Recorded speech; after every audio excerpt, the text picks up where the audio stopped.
আসসালামু আলাইকুম। কেমন আছেন আপনারা সবাই? আশা করছি সবাই অনেক বেশি ভালো আছেন। আপনাদের সবাইকে আবারও আমন্ত্রণ করছি আমার নতুন আরেকটা ভিডিও দেখার জন্য। আজকে উত্তরবঙ্গের বিখ্যাত একটা রান্না আপনাদের মাঝে শেয়ার করছি, ডিম দিয়ে হাঁসের মাংস ভুনা। যারা হাঁস পরিষ্কার করার অলসতায় হাঁস খেতে চান না, আজকের ভিডিওটা তাদের জন্য। মাত্র 10 মিনিটেই কীভাবে হাঁস পরিষ্কার করে নেবেন সেটাও শেয়ার করেছি আপনাদের মাঝে। ফুটন্ত গরম পানিতে হাঁস দিয়ে রেখেছিলাম 2 মিনিট মতো। 2 মিনিট পর হাত দিয়ে হাঁসের যে পালক আছে এগুলো উঠিয়ে নিয়েছি। খুব সহজেই পরিষ্কার করা যাবে, দেখেন কত সহজে হাঁসটা পরিষ্কার হয়ে গেছে। হাঁসটা পুড়িয়ে এখন বেছে নিব। হাঁসটা খুব ভালোভাবে বেছে নিয়েছি, বেছে কেটে ধুয়ে নিয়েছি। এখন হাঁসটা রান্না করে নেব।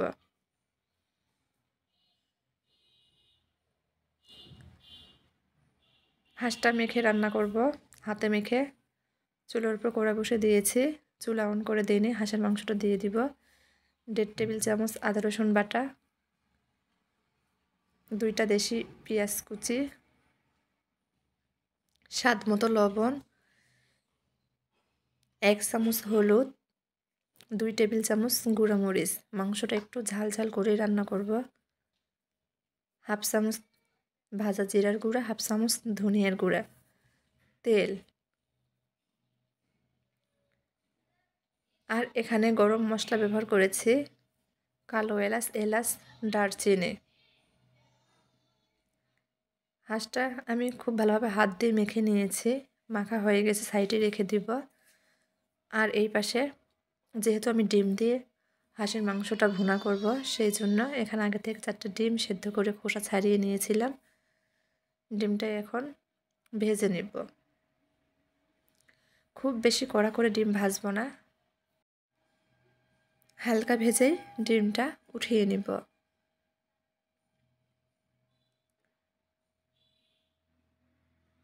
অনবরত নেড়েচেড়ে ডিমটা ভেজে নিয়েছি। চুলোর উপর সেই মেখে রাখা হাঁসের মাংস উঠিয়ে দিয়েছি।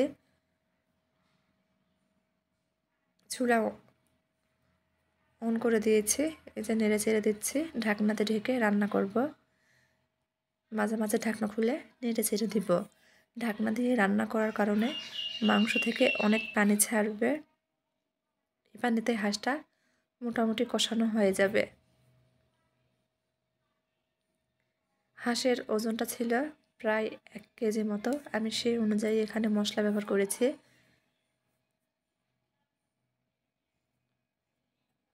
আর মশলাটা কে কীরকম খাবেন সেটা আপনাদের নিজেদের উপরে নির্ভর করে। কেউ মশলা বেশি খায়, আবার কেউ কম খায়। তো যাই হোক, ঢাকনা খুলে মাঝে মাঝে নেড়ে চেড়ে দিচ্ছি। দেখেন কতটা পানি ছেড়েছে। এই পানিতে হাঁসটা খুব ভালোভাবে কষিয়ে নিব। বিদ্যুৎ চলে গিয়েছে, আমি গ্যাসের চুলায় রান্না করে নিচ্ছি। হাঁসের মাংস থেকে যে পানিটা বের হয়েছিল, পানিটা শুকিয়ে এসেছে, তেল ভেসে উঠেছে। এখন মাংসের মধ্যে 1 কাপ ফুটন্ত গরম পানি দিয়ে দিব, নেড়েচেড়ে মিশিয়ে নিব। এই পানিতে মাংসটা খুব ভালোভাবে কষিয়ে নেব। কিছুক্ষণ জাল করে নেওয়ার পর যখন বলক চলে এসেছে, পানিটা একটু কমে গিয়েছে, এই পর্যায়ে আমি আগে থেকে ভেজে রাখা ডিম দিয়ে দিব। নেড়েচেড়ে মিশিয়ে নিচ্ছে। ডিম সহ মাংসটা আমি খুব ভালোভাবে কষিয়ে নেব, যাতে সকল মশলা ডিমের মধ্যে খুব ভালোভাবে ঢুকে যায়। এতে করে ডিমগুলো খেতেও ভালো লাগবে। খুব ভালোভাবে আমি অফ ক্যামেরাতে কষিয়ে নিয়েছি। মাংস থেকে আবার তেল ভেসে উঠেছে। এখন এর মধ্যে আমি ফুটন্ত গরম পানি দিয়ে দিচ্ছি। এই পানিতেই মাংসটা রান্না হয়ে যাবে। মাংসটা ভুনা ভুনা করে রান্না করব। আবার বলক চলে এসেছে, ঢাকনা খুলে বারবার নেড়ে চেড়ে দিচ্ছি। আর কিছুক্ষণ রান্না করে নেব। মাংসটা প্রায় রান্না হয়ে গেছে, চুলাটা বন্ধ করে দিব। আমি এর থেকে বেশি ভুনা ভুনা করছি না। উত্তরবঙ্গের খুব জনপ্রিয় রান্না, খেতে কিন্তু খুব ভালো লাগে। ডিম দিয়ে হাঁসের মাংস ভুনা একবারের জন্য হলেও ঘরে রান্না করে দেখতে পারেন, ইনশাল্লাহ ভালো লাগবে। আমার আজকে ডিম দিয়ে হাঁসের মাংস ভুনার রেসিপি ভালো লাগলে চ্যানেলটির পাশেই থাকবেন। সবাই ভালো থাকবেন। আল্লাহ হাফেজ।